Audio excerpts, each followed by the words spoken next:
Sa isang simbahan, nilalamon ng asol na apoy ang isang grupo ng mga exorcist na nagpupumilit na magsagawa ng isang ritual. Isa-isa silang tinutupok ng apoy hanggang sa masunog ang buong simbahan. Sa gitna ng kaguluhang ito, isang teenager na lalaki, si Okomura, ang malayang naglalakad sa mga lansangan sa gabi.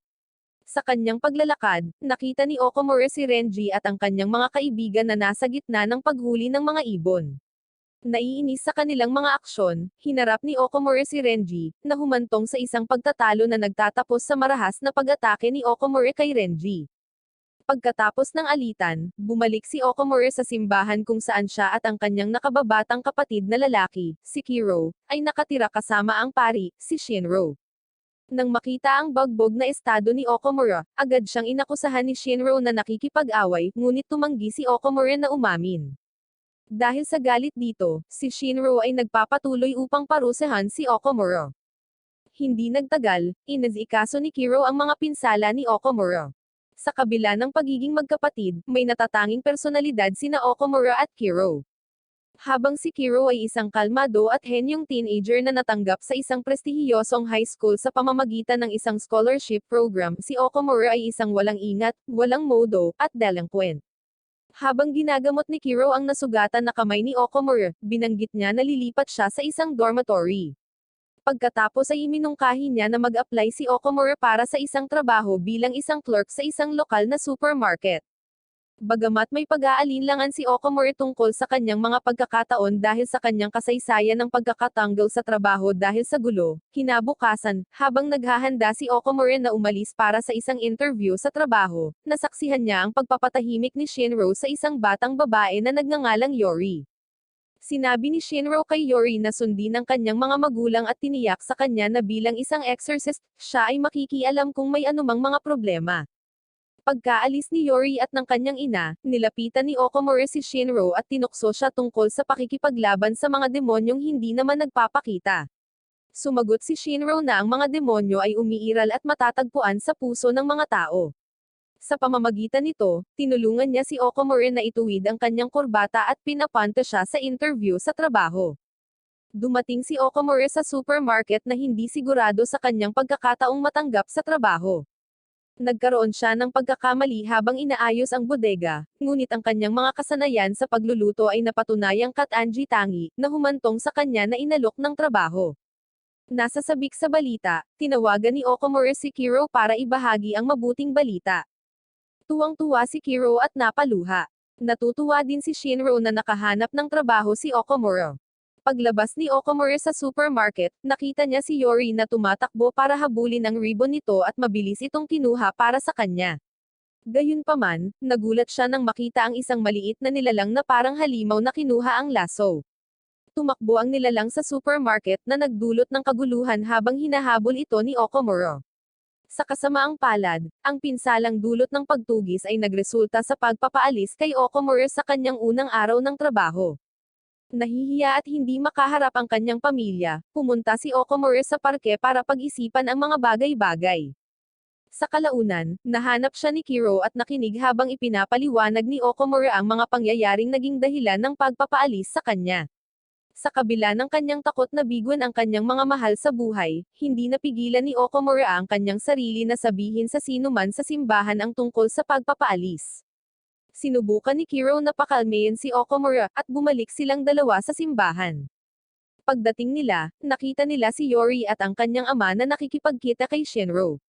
Binanggit ng ama ni Yori na siya ay isang pabaya na bata na madalas na nasa panganib. Si Okomura, na naaawa kay Yori, ay pinutol ang kanilang pag-uusap at sinabing may isang maliit na nilalang na parang unggoy ang gumugulo sa kanya. Kinumpirma ni Yori ang kanyang mga sinabi, ngunit hindi siya pinaniwalaan ng kanyang ama. Sumunod si Shinro para i-defuse ang sitwasyon at binigyan si Yori ng protective amulet. Kinabukasan, nagising si Okomura at nakita niya ang silid na puno ng mga itim na bagay na nakakalat sa hangin. Habang papalabas siya, nakaharap niya si Renji at ang kanyang mga kaibigan na maghihiganti kay Okomura, at nagbabantang sasaktan si Kiro kung hindi susunod si Okomura sa kanilang mga hinihingi. Dinala ng grupo si Okomura sa isang liblib na lokasyon kung saan sila ay nagpatuloy upang talunin siya. Biglang nagpakawala si Okomura ng asol na apoy na lumalamon sa kanyang katawan, na nagpapahintulot sa kanya na ibalik ang mga talahanayan sa kanyang mga umaatake at mag-amok. Sa kanyang sorpresa, si Renji ay nag-transform sa isang kalahating demonyo at nagsabi ng masasamang bagay tungkol kay Okomura. Nabunyag na siya ay sinapian ng demonyong si Starov. Sa sandaling iyon, dumating si Shinro at mabilis na natalo si Starov, pinaalis ito mula sa katawan ni Renji. Si Renji ay bumagsak bilang isang resulta. Nalilito si Okomura sa mga pangyayaring naganap, kaya ipinaliwanag ni Shinro na ang mundo ay nahahati sa dalawang kaharian, ang Asayak kung saan nakatira ang mga tao, at Genep kung saan naninirahan ang mga demonyo. Iyon ang dahilan kung bakit mahalagang panatilihing hiwalay ang mga kaharian na ito. Sa sorpresa ni Okomura, ibinunyag ni Shinro na si Okomura ang reincarnation ng anak ng Demon King, si Satan. Pagkatapos ng insidente, bumalik sina Shinro at Okomura sa simbahan at nag-set up ng proteksyon laban sa mga demonyo. Nagbabala si Shinro na malapit nang hanapin ng mga kampan ni Starov si Okomura. Habang nagse-set up ang mga pari sa simbahan ng mahika ng proteksyon, dinala ni Shinro si Okomura sa isang lihim na silid at kinuha ang isang espada na pumapaslang ng demonyo na tinatawag na Kiroro mula sa isang drawer. Ipinaliwanag niya na ang mga demonyong kapangyarihan ni Okomura ay selyado sa loob ng espada, at pinipigilan ng kaluban nito. Binibigyang diin ni Shinro ang kahalagahan ng espada, na sinasabi kay Okomura na mas mahalaga ito kaysa sa sarili niyang buhay at hindi niya ito dapat ibigay sa sinuman. Binalaan din niya si Okomura na huwag ilabas ang espada, dahil ilalabas nito ang kanyang kapangyarihan ng demonyo, at hindi na siya magiging tao. Tinanong ni Okomura kung bakit siya lang ang may kapangyarihang demonyo habang si Kiro ay ipinanganak na normal. Ipinaliwanag ni Shinro na ang katawan ni Kiro ay masyadong mahina upang mahawakan ang mga kapangyarihan ng demonyo. Nagawa ng mga kampan ni Starov na masira ang mga depensa ng simbahan at inaatake ang mga pari. Binibigyan ni Shinro si Okomura ng isang cellphone na may isang solong numero na nakaprogram dito, at inutusan siyang tawagan ang numero at makipagkita sa kanyang mga kaibigan. Pagkatapos ay sumama si Shinro sa iba pang mga pari sa paglaban sa mga demonyo. Si Renji, na muling sinapian ni Starov, ay nag-aalsa, na sinisira ang lahat ng nasa daan nito. Ang kanyang katawan sa kalaunan ay nag-transform sa demonyong Starov na pinabagsak ang mga pari. Si Okomura ay sumugod at naglunsad ng isang pag-atake, na nagpabagsak ang demonyo sa lupa. Nang makakita ng pagkakataon, bumuo si Shinro ng exorcism, matagumpay na natalo at itinaboy si Starov. Habang nakumpleto ni Shinro ang exorcism, ang kanyang katawan ay biglang sinapian ng demonyo. Sa pagkabigla ni Okomura, ang demonyo ay nahayag na si Satan, ang kanyang sariling ama. Inaanyayahan ni Satan si Okomura na sumama sa kanya sa Genep, at ang asol na apoy ay nagninanga sa loob ng katawan ni Shinro. Naghahanda siyang kunin si Okomura sa gate papunta sa Genep. Sa kabutihang palad, panandaliang bumalik ang kamalayan ni Shinro at nakipaglaban upang kontrolin ang kanyang katawan, determinadong huwag hayaang magkaroon ng anumang pinsala kay Okomura. Sa huli, nagawa niyang saktan ang sarili, dahilan para mahulog siya sa gate. Desperado na iligtas si Shinro, inilabas ni Okomura ang kanyang espada, na naglalabas ng isang pagsabog ng malakas na enerhiya na nagiging sanhi ng kanyang mga tainga na maging matulis, at ang kanyang katawan ay nilamon ng asol na apoy. Ginagamit niya ang enerhiya upang atakihin ang gate sa Genep, at sa huli ay sinisira ito. Nakahiga si Shinro na malubhang nasugatan sa sahig nang dumating si Kiro sa eksena, na nabigla sa mga pangyayari. Sa huli ay nasawi si Shinro mula sa kanyang mga pinsala. Pagkatapos ng insidente, nagpasya si Okomura na umalis sa simbahan at maging isang exorcist. Sinubukan niyang tawagan ang numero sa cellphone na ibinigay sa kanya ni Shinro, nakita niya lamang ang taong tinatawagan niya ay si Philip na nakatayo sa harap ng sementeryo. Si Philip, ang punong guro ng True Cross Academy, ay nagbigay kay Okomura ng tatlong pagpipilian, pumaslang, paslangin, or wakasan ang kanyang sariling buhay. Sa halip na piliin ang alinman sa mga opsyong ito, ipinahayag ni Okomura na gusto niyang maging exorcist tulad ni Shinro. Natutuwa si Philip sa sagot ni Okomura, alam niyang anak siya ni Satan pero gusto pa niyang maging exorcist. Sa kabila nito, pumayag si Philip sa kahilingan ni Okomura. Hindi nagtagal ay sumali si Kiro sa kanila at tinukoy si Philip bilang Facundo, isang pangalan na ginagamit niya sa publiko upang maiwasan ang hinala. Pagkatapos ay umalis silang tatlo patungo sa True Cross Academy. Sa seremonya ng pagpasok sa akademya, inihayag si Kiro bilang bagong kinatawan ng mag-aaral at nagbigay ng talumpati, na ikinagulat ni Okomura dahil si Kiro ang may pinakamataas na marka sa mga mag-aaral. Pagkatapos ng seremonya, si Okomura ay nagmamadaling hanapin ang kanyang kwarto, ngunit nakatagpo lamang ng isang kaina-hinalang aso. Sinundan niya ang aso sa labas at laking gulat niya nang makitang nag-transform ito bilang si Philip. Ipinaliwanag ni Philip na ang True Cross Academy ay isang paaralan para sa pagsasanay ng mga exorcist, at kakailanganin ni Okomura na dumalo sa parehong normal na klase sa high school at mga espesyal na klase ng exorcist. Binibigyan din ni Philip si Okomura ng susi na madedali siya kahit saan na may isang pinto. Pagkatapos ay inakay ni Philip si Okomura sa kanyang klase kung saan naruroon na ang ilan pang mga estudyante. Ipinaliwanag ni Philip na karamihan sa mga estudyante ay nakatanggap ng masay, isang sugat na nagpapahintulot sa kanila na makakita ng mga demonyo. Gayunpaman, sinabi niya na hindi kailangan ni Okomura na tumanggap ng masay, dahil isa na siyang inapo ng demonyo. Maya-maya, dumating ang guro, at nagulat si Okomura nang makitang si Kiro iyon. Tinanong niya si Kiro kung bakit siya naging guro at kung kailan siya tumanggap ng masay. Ipinaliwanag ni Kiro na nakatanggap siya ng masay mula kay Okomura noong bata pa sila, at mula noon, nakakakita na siya ng mga demonyo. Si Shinro ay nagsimulang magsanay sa kanyang sarili upang maging isang exorcist noong siya ay 7 taong gulang. Nang marinig ito, nagalit si Okomura kay Kiro, at silang dalawa ay nagtalo tungkol sa pagkasawi ni Shinro. Biglang nabasag ang likidong tube sa silid at naglabas ng isang pulutong ng mga goblins. Binunot ni Kiro ang kanyang baril at nagsimulang atakihin ang mga goblins na inakusahan si Okomura na naging sanhi ng pagkasawi ni Shinro. Sinabi niya na si Shinro ay ang pinakadakilang exorcist at ang tanging tao na maaaring labanan ang posesyon ni Satan, ngunit siya ay nasawi pa rin. Nagalit si Okomura sa pagsisisi sa pagkasawi ni Shinro, at sa deklarasyon ni Kiro na siya ay isang demonyo na hindi kabilang sa mundo ng mga tao. Binunot niya ang kanyang espada na kulay asul, at binalot ng apoy ang kanyang katawan habang naghahanda siyang umatake. Itinutok ni Kiro ang kanyang baril kay Okomura na lalong nagpalawless sa tensyon sa pagitan nilang dalawa. Gayunpaman, pinili ni Okomura na huwag atakihin si Kiro at sa halip ay hinampes ang kanyang espada sa higanteng goblin na nagpapakita sa kanyang likuran.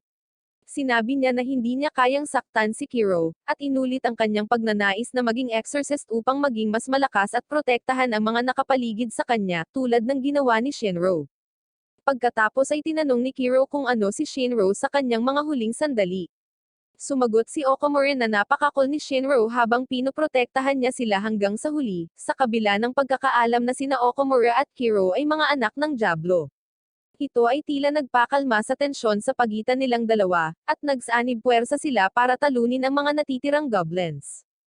Sa huli, nagkasundo sina Okomura at Kiro, at ang iba pang mga estudyante ay pinayagang pumasok sa silid-aralan at simulan ang kanilang mga aralin.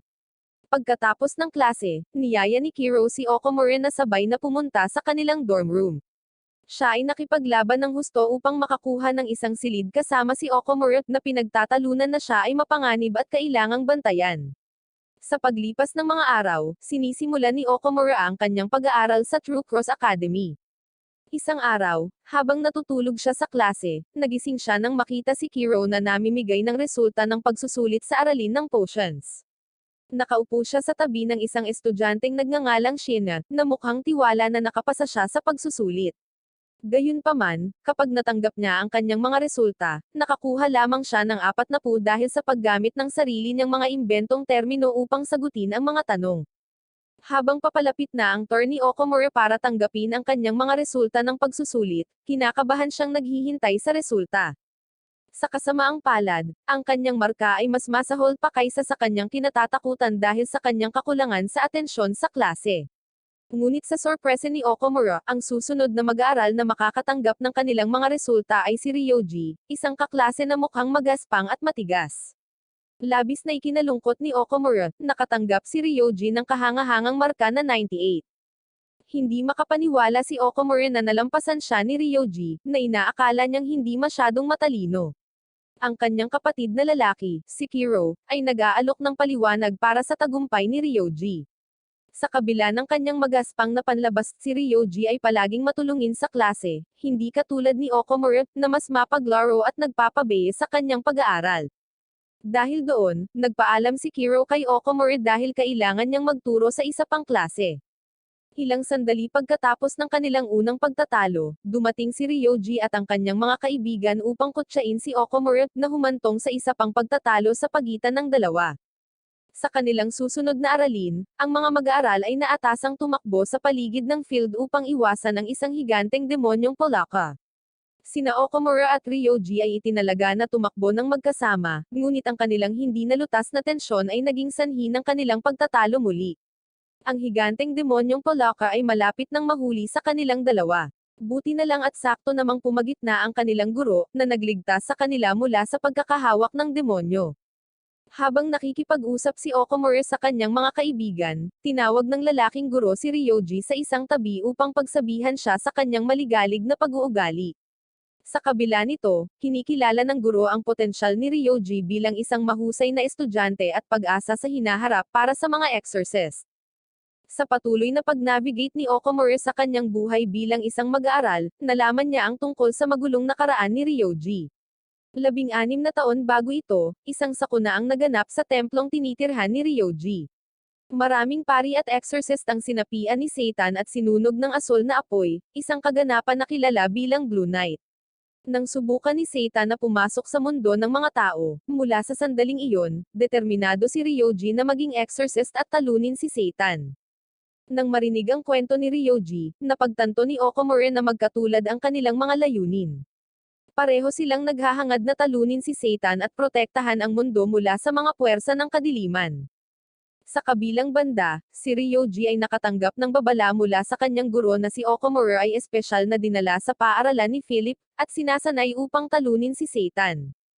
Ang paghahayag na ito ay humahantong sa isa pang pagtatalo sa pagitan ni Ryoji at Okomura, habang pareho silang naghahangad na patunayan ang kanilang sariling determinasyon na talunin si Satan. Sa pagsisikap na subukan ang determinasyon ng isa't isa, hinamon ni Ryoji si Okomura na harapin ang higanteng demonyong Polaka. Ang demonyo ay may kakayahang madama ang determinasyon ng isang tao, at sasalakayin ang mga nag-aalinlangan or walang matatag na pasya.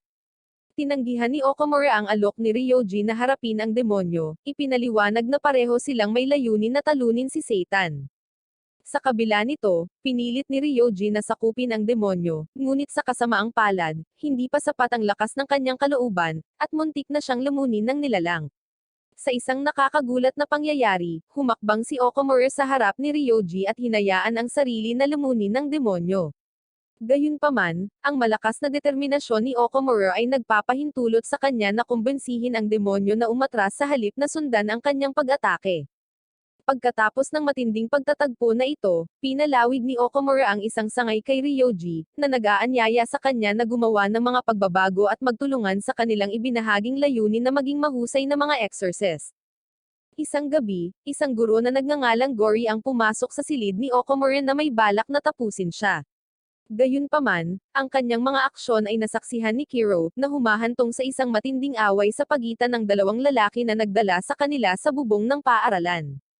Si Gory ay nagsasagawa ng isang mapanganib na ritual ng pagpapatawag ng demonyo, na nagpapatawag ng isang higanti at nakakatakot na demonyo.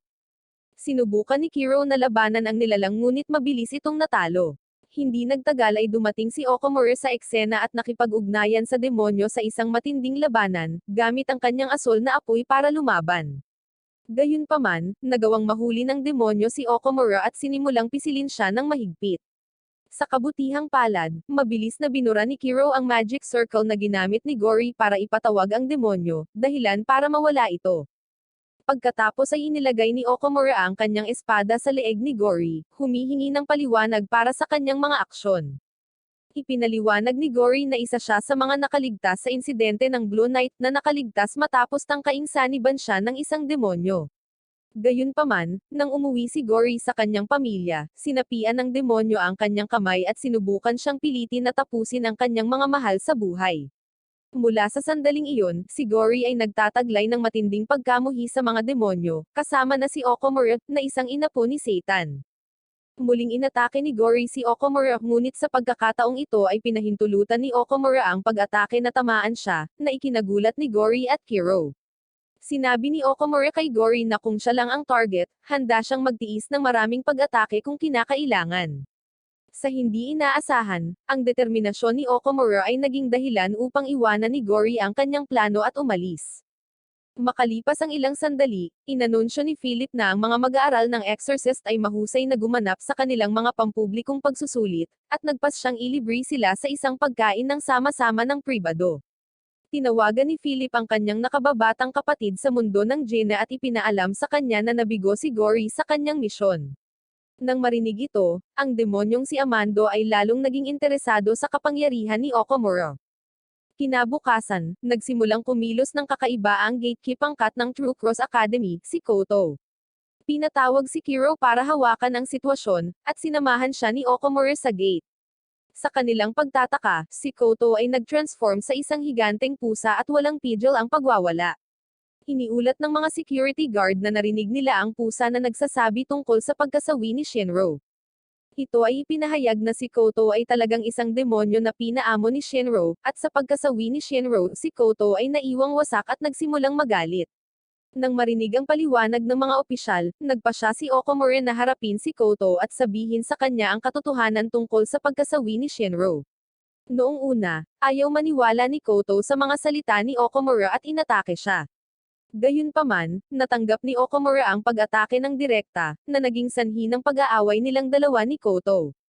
Sa sorpresa ng lahat, gumagana ang pamamaraan ni Okamura, at si Koto ay nagsimulang umiyak habang tinatanggap niya ang katotohanan tungkol sa pagkasawi ni Shinro. Matapos ay comfort si Koto, hinimok siya ni Okamura na huwag mawala sa kanyang kalungkutan. Patuloy na inaalala ni Koto si Shinro, at lalo pang umiyak bago bumalik sa kanyang orihinal na anyo bilang isang maliit na pusa. Sa kabila ng magulong insidente, nagpa siya si Koto na sundan si Okamura dahil siya ay anak ni Shinro. Maya-maya, habang naghahanda si Okamura na pumunta sa playground kasama ang kanyang mga kaklase, nakaharap niya si Amando, ang nakababatang kapatid ni Philip at isa sa mga anak ni Satan. Agad na kinuha ni Amando ang espada ni Okamura at hinugot ito mula sa kaluban nito, dahilan upang ang katawan ni Okamura ay matabyunan ng asul na apoy. Pagkatapos ay inatake ni Amando si Okamura na nagtataka kung bakit interesado si Satan at Philip sa kanya. Gayunpaman, si Amando ay nadismaya sa kahinaan ni Okamura at malapit nang sumuko sa kanya. Sa sorpresa ni Amando, nagngangalit si Okamura at lumikha ng isang malakas na asul na apoy, na muling nagpasigla sa interes ni Amando sa kanya. Ang demonyo ay naglulunsad ng lalong malalakas na pag-atake, na naging sanhi ng pagyanig sa buong palaruan. Sa kabila ng bangis ng pag-atake, nanindigan si Okamura at patuloy na lumalaban. Habang nagpapatuloy ang matinding labanan sa pagitan nina Okamura at Amando, biglang nagpakita ang isang nakahod na figure at pinoprotektahan si Okamura mula sa mga pag-atake ni Amando. Ang pagdating ng misteryosong figure ay naging sanhi ng pagkawala ng interes ni Amando sa laban, at ibinalik niya ang espada ni Okamura bago umalis. Di nagtagal, dumating si Kiro sa eksena, at ipinakita ng nakahod na figure ang kanyang pagkakakilanlan bilang si Kiriga, isang miyembro ng Elite Exorcist. Pagkatapos ng paghaharap kay Amando, dinala ni Kiriga sina Okamura at Kiro sa sangay ng punong tanggapan ng Exorcist kung saan nakilala nila si Philip bilang supervisor ng punong tanggapan ng Vatican. Pinagmamasdan ng mabuti ni Kiriga si Philip at interesado siya sa presensya ng mga anak ni Satan sa True Cross Academy. Ipinaliwanag ni Philip na sinasanay si Okamura na gamitin ang kanyang kapangyarihan sa academy upang labanan si Satan. Pagkatapos ay tinanong ni Kiriga si Philip kung bakit hindi niya ito iniulat sa Vatican, kung saan sinagot ni Philip na hindi pa rin kontrolado ang kapangyarihan ni Okamura. Nagtanong din si Kiriga tungkol sa pagkakasangkot ni Shinro sa lahat ng ito, at ibinunyag ni Philip na si Okamura ang adoptive na anak ni Shinro at inilagay sa True Cross Academy sa kahilingan ni Shinro. Nagulat si Okamura nang malaman na si Kiriga ay estudyante ni Shinro at matagal nang nakikipaglaban kasama niya bago pa sila ipinanganak ni Kiro. Samantala, niyaya ni Kiriga si Okamura na lumabas ng magkasama. Habang sila ay nasa labas, sinubukan ni Okamura na nakawin ang espada ni Kiriga, ngunit madali niya itong nahuli at kinuha ang kanyang espada. Nadismaya si Kiriga na ang mahalagang bagay ni Shinro ay napakadaling makuha. Gayunpaman, ginulat ni Okomura si Kiriga sa pamamagitan ng pag-activate ng asol na apoy, kahit na hindi pa niya nabubunot ang kanyang espada. Naintriga, inilabas ni Kiriga ang sarili niyang espada, at nagsimulang makipaglaban silang dalawa ng mabangis. Sa kabila ng paggamit ni Okomura ng asol na apoy, si Kiriga, isang top-class na exorcist, ay higit na nakakalamang at kalaunan ay namamahala upang alisin ang apoy ni Okomura. Sa kabila nito, tumanggi si Okomura na sumuko at patuloy na inaatake si Kiriga ng walang pigil sa berserk mode. Gayunpaman, madali pa ring naipagtanggol ni Kiriga ang kanyang sarili, at kalaunan, inatake niya si Okomura gamit ang kanyang espada, sinabihan siyang pumunta na lang sa Demon World. Tumanggi si Okomura na nagsasabi na ipinangako niya kay Shinro na siya ang magiging pinakadakilang exorcist, at tatalunan si Satan. Natawa si Kiriga sa determinasyon ni Okomura at inalis ang kanyang espada, lumakad palayo at iniwan si Okomura. Matapos ang kanyang pakikipagtagpo kay Philip, nagpasya si Kiriga na ipagpaliban ang kanyang ulat sa Vatican at sa halip ay bantayan si Okomura at ang iba pa. Bumalik siya kung saan ginagamot si Okomura ni Kiro at binigyan siya ng isang kahoy na espada, na sinasabi sa kanya na pansamantala niyang itatago ang sarili niyang espada at hinahamon siyang maging mas malakas para mabawi niya ito sa pamamagitan ng pagtalo sa kanya sa hinaharap na laban. Kinabukasan, nagulat si Okomura na makita si Kiriga sa kanyang klase, na nagsisilbing substitute teacher para sa nawawalang si Gory. Kasabay nito, dumating ang isang top-level na exorcist na nagngangalang Arturo, na inihayag na siya ang superior ni Kiriga. Dumating si Arturo upang subukang tapusin si Okomura, ngunit namagitan si Kiriga, at silang dalawa ay nasangkot sa isang matinding labanan. Sa kalaunan, nagawang talunin ni Arturo si Kiriga at nagawa pa niyang agawin ang espada ni Okomura. Gayunpaman, hindi nagtagal ay dumating si Philip upang ihinto ang laban. Pagkatapos, inutusan si Arturo na arestuhin sina Okomura at Philip at dalhin sila sa isang espesyal na hukuman para sa interogasyon. Sa proseso, itinapon ni Arturo ang espada ni Okomura, na nawalan ng kakayahang hawakan ang asol na apoy. Nang maglaon, dinala sina Okomura at Philip sa True Cross Order Court para sa isang paglilitis. Sa panahon ng paglilitis, si Okomura ay sinliyohan sa loob ng isang asol na kristal habang si Philip ay tinatanong.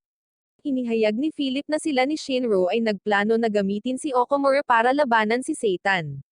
Samantala, ipinaliwanag ni Kiro kay Ryoji at sa iba pa ang sitwasyon sa ang kanyang kapatid, kasama na ang kalagayan ng nasirang espada ni Okomura at ang posibilidad na hindi na siya makabalik sa kanyang dating sarili. Iminumungkahi ni Ryoji, na may alam sa isang bihasang panday ng espada, na pumunta sila at tingnan kung may kukumpuni ang espada. Pagdating nila, nakipagkita sila sa isang babae na nagngangalang Yasha na sumusuri sa espada ni Okomura, at natukoy na kakailanganin niya ng higit pang kapangyarihan at mga espesyal na materyales para ayusin ito. Determinado na tumulong, pumunta si Ryoji at ang iba pa sa isang shrine para hanapin ang mga materyales na kailangan ni Yasha. Pagdating sa templo, nakatagpo sila ng demonyong nagtataglay ng estatwa ng Buddha na may kapangyarihang ipakita ang panloob na pagkabalisa ng lahat. Sa kabutihang palad, nagtagumpay si Ryoji sa demonyo at iwinaksi ang mga negatibong imahe na nakita ng lahat.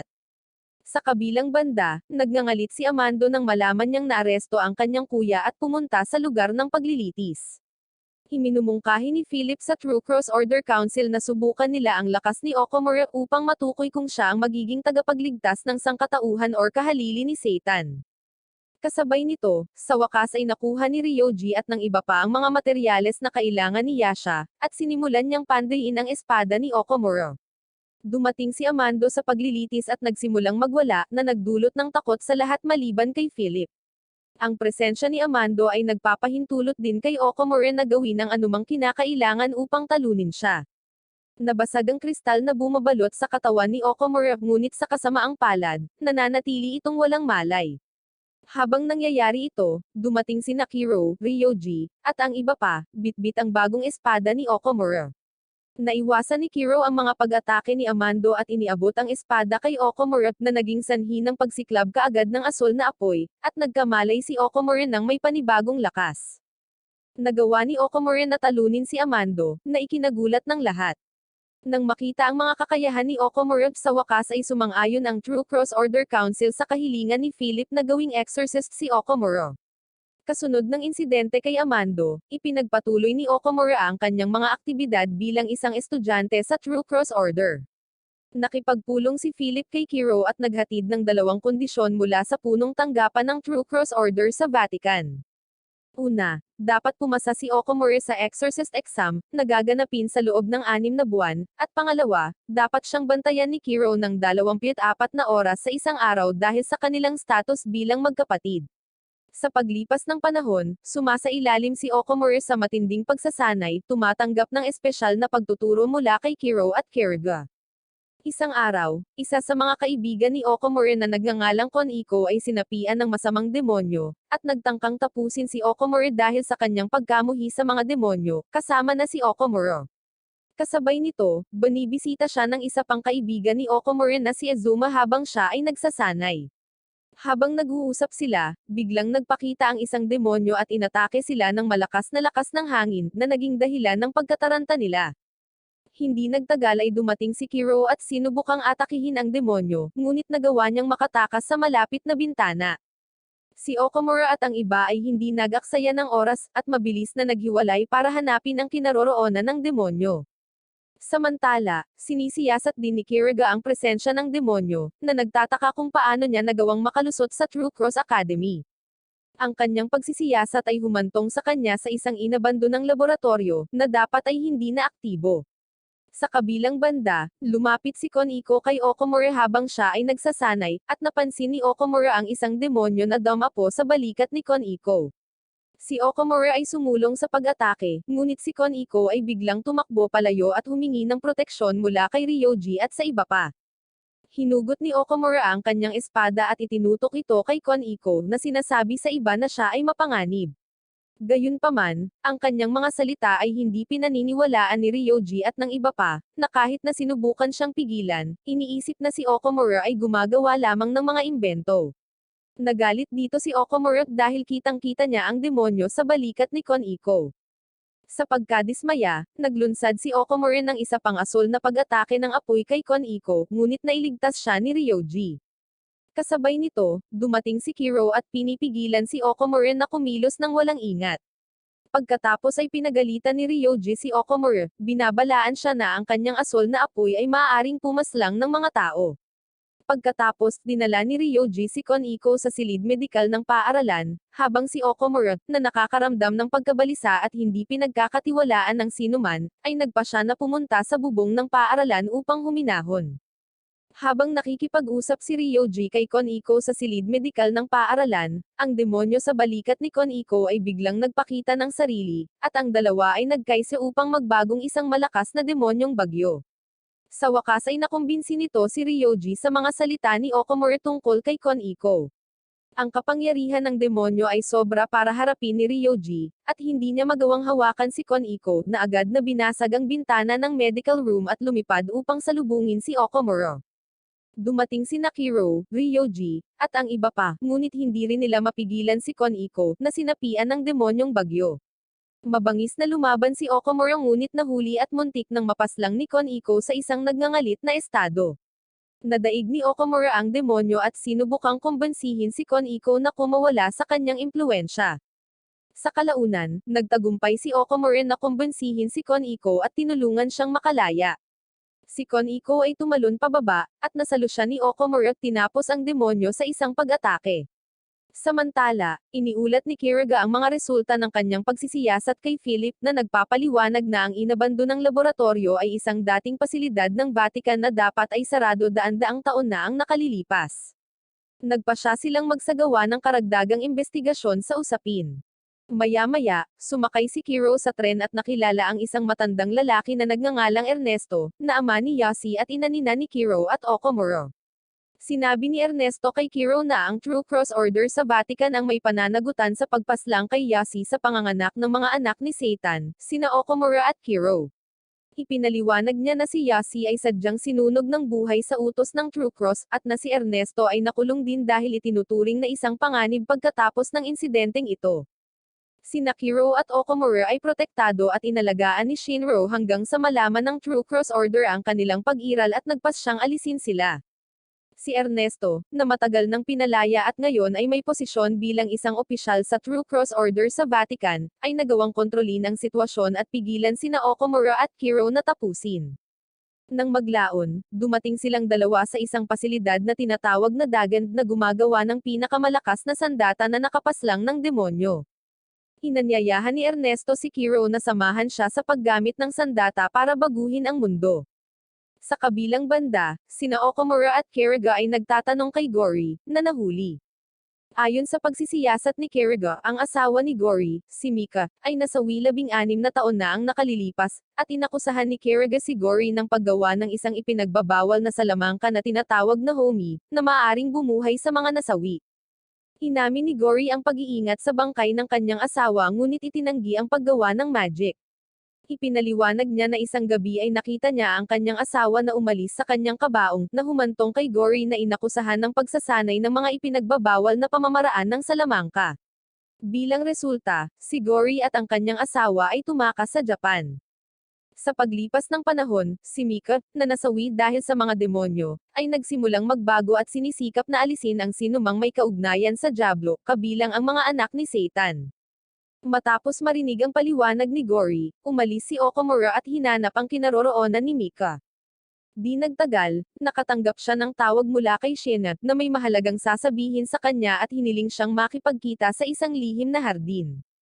Nang dumating si Okamura, nagulat siya nang makitang kausap ni Mika si Shena, at napagtanto niyang pamilyar sila sa isa't isa. Agad na binunot ni Okamura ang kanyang espada at sinubukang atakihin si Mika, ngunit nataranta siya at kinuha si Shena na bihag, dahilan para mag-alinlangan si Okamura. Hindi nagtagal, bumagsak si Mika sa sakit at pinakawalan si Shena, na nagpapahintulot kay Okamura na subukang atakihin siya muli.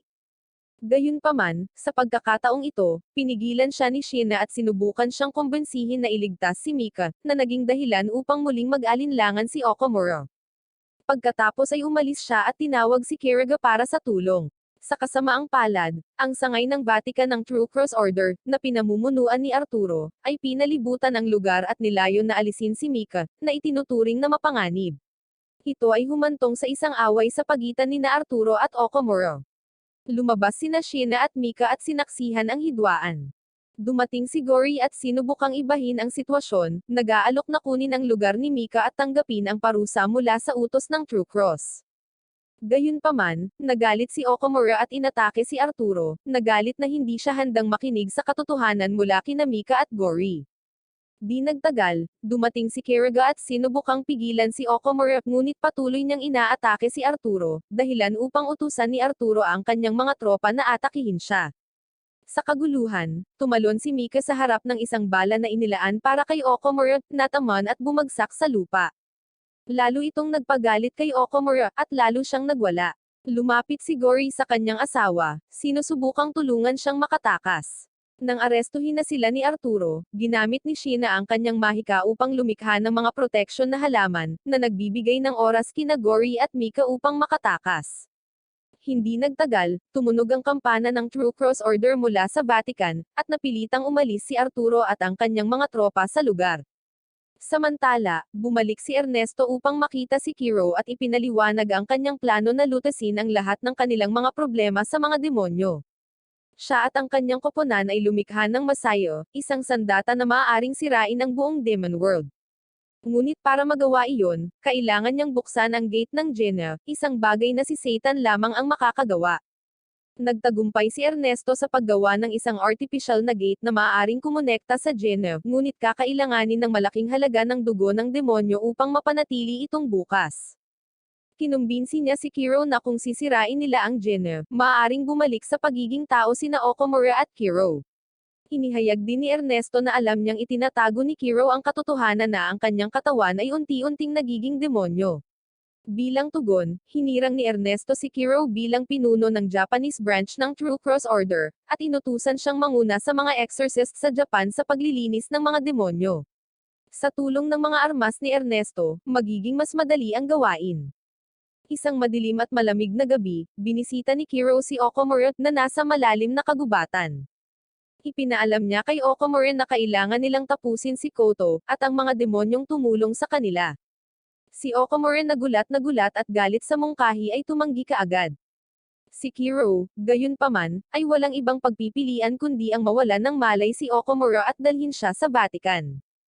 Kinabukasan, dinala si Okomura sa isang altar ni Ernesto kung saan nagtipon ang isang grupo ng mga exorcist upang magsagawa ng isang ritual.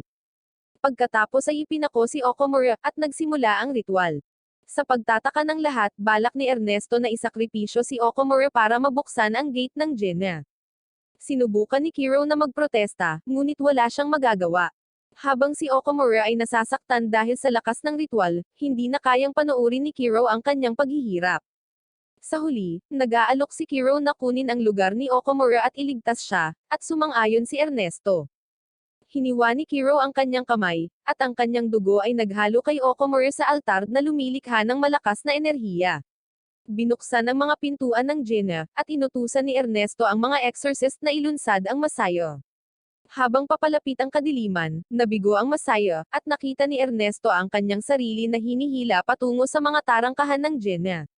Biglang sumanib si Satan, isiniwalat kay Kiro ang katotohanan tungkol sa kanilang ina na si Yasi. Ilang taon na ang nakalilipas, sinisiyasat ni Yasi at ng kanyang koponan ang mga ulat ng pagkasunog ng tao sa kagubatan ng makatagpo nila si Satan. Ang buong koponan ay nilamon ng apoy, ngunit si Yasi lamang ang nakaligtas sa insidente. Naintriga sa apoy at sa may hawak nito, hinanap ni Yasi si Satan at nag-alok na angkinin niya, dahil siya ay imyon sa mapanirang kapangyarihan ng apoy. Sa paglipas ng panahon, minahal ni Yasi si Satan sa kabila ng panganib ng kanilang relasyon. Isang araw, bumalik si Shinro sa kagubatan kung saan nakatira si Yasi at sinubukang alisin ang mga demonyo sa lugar. Nang makita ito, si Yasi ay naglabas ng asol na apoy sa buong katawan niya, napagtanto ni Shinro na nakatagpo niya si Satan at ngayon ay nagdadalang tao sa kanyang anak. Ang paghahayag ng pagbubuntis ni Yasi ay nagpadala ng mga shockwave sa pamamagitan ng True Cross Order sa Vatican, na humantong sa pag-aresto kay Shinro dahil sa pagpapabuntis sa kanya. Nang malaman ni Ernesto ang pagbubuntis ni Yori sa mga anak ni Satan, idineklara niya itong mangkukulam at inutusan siyang sunugin kaagad. Sa pagsisikap na iligtas siya, sinapian ni Satan ang lahat ng mga exorcist sa paligid ni Yasi, ngunit isa-isa silang natapos dahil hindi nila nakayanan ang asol na apoy. Sa wakas, sinapian ni Satan si Ernesto, na sapat na malakas upang makaligtas sa asol na apoy at mapalaya si Yasi. Habang nasa bilangguan, nakatagpo ni Philip si Shinro at ipinaalam sa kanya na ang mga exorcist ay inutusan na tapusin si Yasi, at ang kanyang hindi pa isinisilang na anak. Mabilis na umalis ang dalawa upang hanapin si Yasi, sa kalaunan ay natuklasan siya sa isang kuweba kung saan siya nagsilang ng kambal, ang mga anak ni Satan. Sinadya ni Philip na isagawa ang utos ng True Cross na tapusin si Yasi at ang kanyang mga anak, ngunit ipinagtanggol ni Shinro na inosente ang mga bata. Sa huli ay nagpaubaya si Philip at nag-alok kay Shinro ng hamon kung kaya niyang palakihin ang mga bata bilang tao, ililigtas ni Philip ang kanilang buhay. Ngunit kung ang kanilang mga demonyong kapangyarihan ay mahayag, sila ay tatapusin. Tinanggap ni Shinro ang hamon, at sinliyuhan ni Philip ang asol na apoy ni Okomura sa espadang dala ni Shinro. Nang malaman ni Kiro ang katotohanan tungkol sa kanyang ina, napuno ng galit si Kiro at hinayaan niyang madala siya sa pintuan ng Jenna. Nagbigay ito ng pagkakataon kay Satan na angkinin ang katawan ni Kiro. Ipinaliwanag ni Satan na ang kanyang layunin ay pagsamahin ang dalawang mundo sa isa. Tinangka ni Okomura na salakayin si Satan at hiniling na lisanin niya ang katawan ni Kiro, ngunit agad na lumaban si Satan sa kanyang mga kaibigan, at dinaig sila. Samantala, nagpakita si Kiriga at sinubukang labanan si Satan, ngunit wala siyang laban sa kanya. Sa huli, ang layunin niya ay kumuha lang ng oras para makatakas si Okomura at ang kanyang mga kaibigan. Pagkatapos magtago, si Kiriga, Okomura, at ang iba pa ay mabilis na nagbalangkas ng plano upang talunin si Satan. Ipinaliwanag ni Kiriga na hindi kayang labanan ni Satan ang paghila ng gate ng Jenna, at kung masisira nila ang gate, maaari nilang talunin si Satan. Inatasan niya si Okomura na sirain ang gate, dahil alam niyang ginawa na niya ito noon, habang siya at ang iba ay haharap kay Satan. Naisasagawa ang plano, ngunit napatunayang napakalakas ni Satan, na natalo si Kiriga at ang iba pa. Napilitan si Okomura na makialam para iligtas sila, at makisali kay Satan sa labanan habang sinusubukang ibalik sa kamalayan si Kiro. Sa kabila ng pag-atake ni Satan, tumanggi si Okomura na sumuko at patuloy na sinubukang gisingin si Kiro. Sa kabila ng mga pagsisikap ni Satan, ang mga aksyon ni Okomura ay nakatulong kay Kiro na mabawi ang kontrol sa kanyang katawan. Sa isang huling pagkilos ng desperasyon, inagaw muli ni Satan si Kiro at inatake niya si Okomura. Sa sobrang galit, sinubukan ni Kiro na mabawi ang kontrol at tinutukan ng baril ang sarili niyang ulo, handang sumunod sa yapek ni Shinro.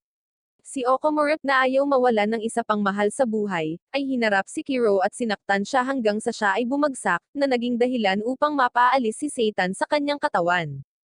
Gayunpaman, tumanggi si Satan na sumuko, at naririnig pa rin ang kanyang boses na nagmumula sa tarangkahan ng Genya. Ang tarangkahan ay nagsimulang tumaas sa kalangitan, naglabas ng daan-daang mga demonyo at lumaki, na nagbabantang lusoban ang Asaya. Habang nagpapatuloy ang matinding labanan, biglang sumulpat si Koto at nag-transform bilang isang higanteng pusa. Mabilis na sumakay sina Okomura at Kiro at lumipad sa kalangitan, determinadong sirain ang portal ng mga demonyo. Samantala, nagkaroon ng magandang ideya si Kon-iko na tulungan sila. Ipinaliwanag niya na dahil sa pagkakaiba ng oras sa pagitan ng Japan at ng Vatican, maaraw pa rin sa Japan. Kung kahit papaano ay masasalamin nila ang sikat ng araw mula sa Vatican sa pamamagitan ng portal na nag-uugnay sa dalawang True Cross Order headquarters, maaari nitong pahinain ang mga demonyo. Kumilos si Kon-iko at ang iba pa, determinadong isagawa ang kanilang plano. Mabilis na kumilos ang mga exorcist upang iset up ang mga salamin. Ang liwanag mula sa mga salamin ay kumikinang ng maliwanag na binabawasan ang kapangyarihan ng mga demonyo at nagbibigay ng perpektong pagkakataon para kina Okomura at Kiro na umatake. Pareho nilang sinindihan ang asol na apoy na nag-aapoy sa loob nila, at diretsyong lumipad patungo sa Genie-gate. Sa mabangis na determinasyon, pinagsama nila ang kanilang kapangyarihan ng demonyo at buong lakas na inatake ang tarangkahan. Sa wakas ay naging maayos ang kanilang mga pagsisikap nang gumuho ang pintuan ng Gena sa kanilang harapan. Si Okomura at Kiro ay ligtas na nakalapag sa lupa, matagumpay sa kanilang laban kay Satan. Lumipas ang ilang taon, at naganap ang kwento sa isang istasyon ng subway. Isang mag-ina at ang kanyang anak, si Saturno, ay nakakatagpo sa isang grupo ng mga exorcist na kumikilos. Ang mga exorcist na pinamumunuan ng isang makapangyarihan at bihasang lalaki na nagngangalang Sabo, ay hinahabol ang isang gas mask na demonyo na bumihag kay Saturno.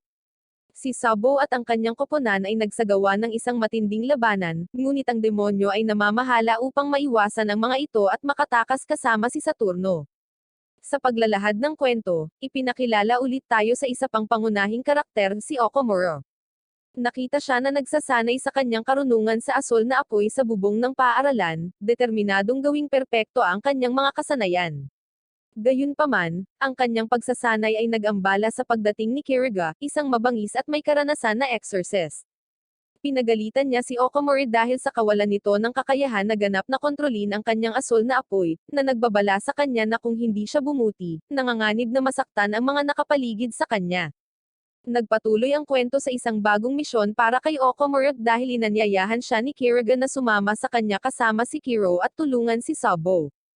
Pagdating sa lokasyon, nakita nila ito sa kaguluhan, kasama ang mga taong nabiktima ng mapanganib na salot na dulot ng demonyong gas mask.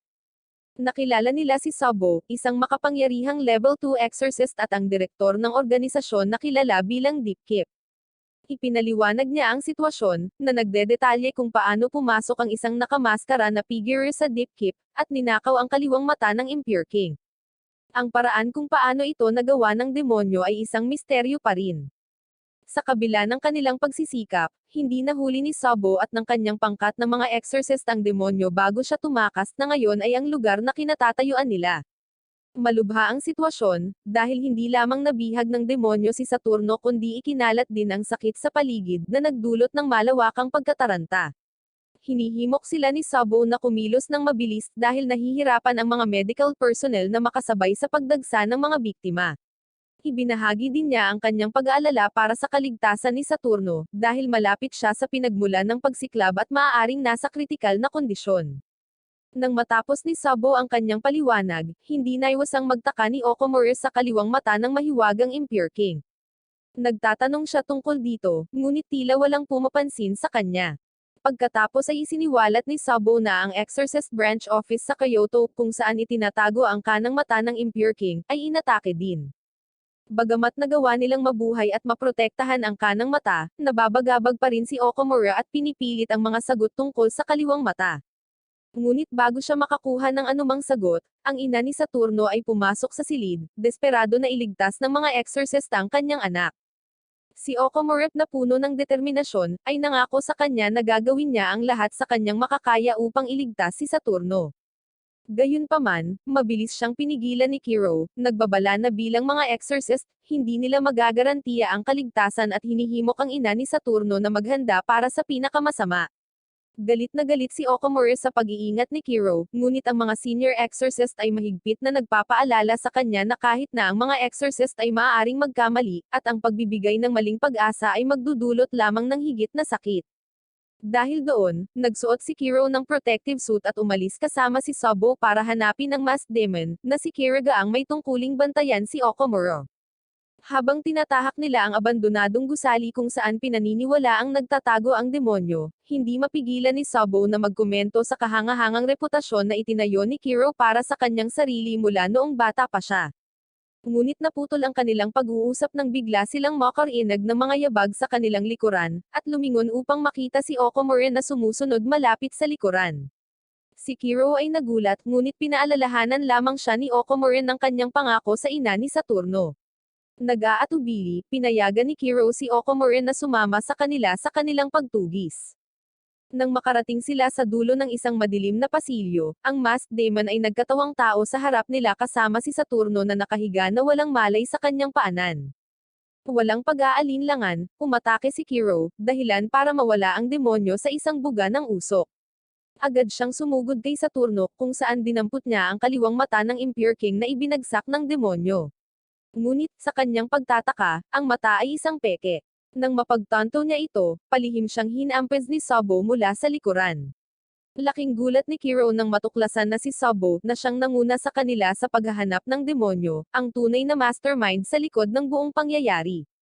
Habang tinatanggal ni Sabo ang kanyang protective suit, nabunyag ang kanyang tunay na katangian bilang isang kalahating demonyo. Sinubukan ni Kiro na atakihin si Sabo, ngunit mabilis niyang naiwasan ang pag-atake at nagawa niyang patumbahin si Kiro na may palihim ng ngiti.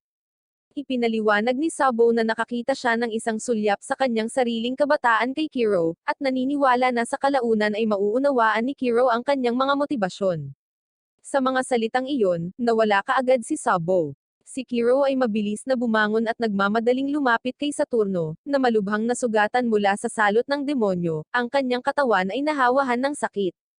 Inilabas ang kanyang medical kit, agad na pinangangasiwaan ni Kiro ang gamot na nagligtas sa buhay ni Saturno. Matapos matiyak ang kaligtasan ni Saturno, umalis sina Okamura at Kiro sa gusali at inihatid siya pabalik sa kanyang nagpapasalamat na ina. Ilang sandali pa, bumalik si Kiriga na sinamahan ni Philip, at ibinalita na katatapos lang nilang magsagawa ng investigasyon sa mga ginawa ni Sabo. Idinagdag ni Philip na ang kaliwang mata ng Impure King ay matagal nang ninakaw, at ang paggamit nito ni Sabo bilang pangaakit ay isang misteryo pa rin. Pagkatapos ay ipinaalam ni Kiriga kay Okamura na sila ay aalis papuntang Kyoto bilang bahagi ng relief team ng monk. Habang paakay si Okamura sa tren, sinalubong siya ng mga kaklase niya na nakatingin pa rin sa kanya na may hinala. Maliban kay Azuma, na piniling umupo sa tabi niya, na ayaw magtanong sa katayuan ni Okamura bilang isang inapo ni Satan. Ipinaliwanag ni Kiriga na kritikal ang sitwasyon sa Deep Keep ng Kyoto, dahil kamakailan lang ay inatake ito ng mga kaaway na naglalayong nakawi ng kanang mata ng Impure King. Bagamat nabigo ang pagtatangka, malinaw na malamang na maglunsad ng panibagong pag-atake ang kalaban sa lalong madaling panahon. Si Okamura at ang kanyang mga kaklase ay ipinadala bilang isang relief team upang tumulong na protektahan ang mahalagang artifact. Ipinaliwanag ni Kiriga ang kasaysayan sa likod ng kaliwat kanang mata ng Impure King. Noong panahon ng Edo, isang makapangyarihang demonyo na kilala bilang Impure King ang nagpakawalan ng mapanganib na sakit sa lupain.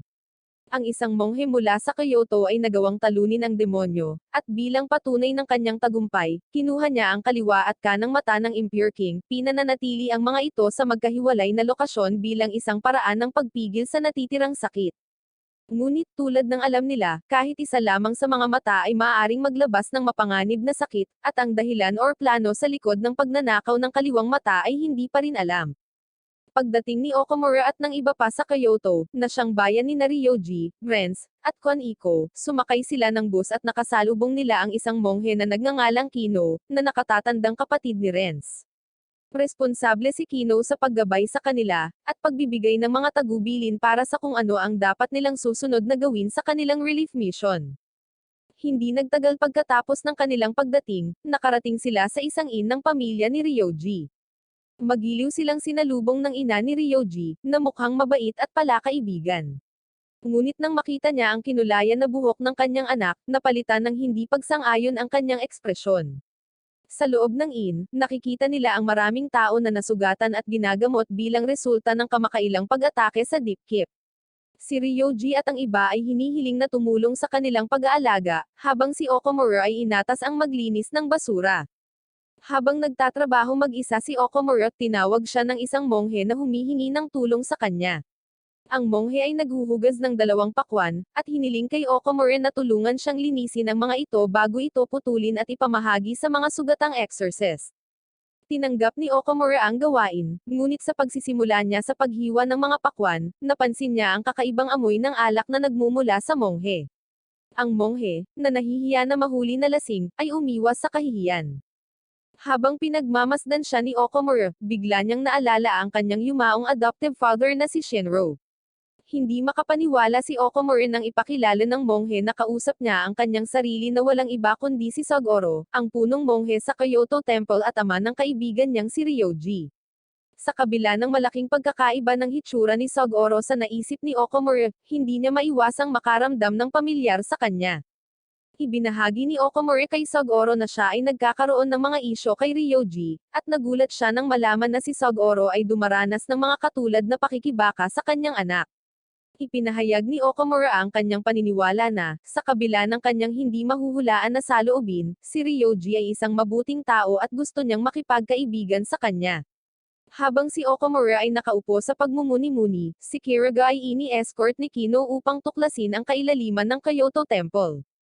Naglalakbay sila sa madilim at paikot-ikot na mga daanan, sa wakas ay huminto sa harap ng isang silid kung saan nakatago ang kanang mata ng Impure King. Samantala, katatapos lang maghiwa ni Okamura ng pakwan nang umakyat si Sugoro sa bakod at naghanda na umalis. Habang naglalakad si Okamura sa mga bulwagan ng templo, nakatagpo siya ng mainit na pagtatalo sa pagitan ng 2 monghe, sina Ma'am Ash at Juso. Ang kanilang mga akusasyon ay pabalik-balik habang sinisisi nila ang isa't isa sa isang insidente ng pag-atake.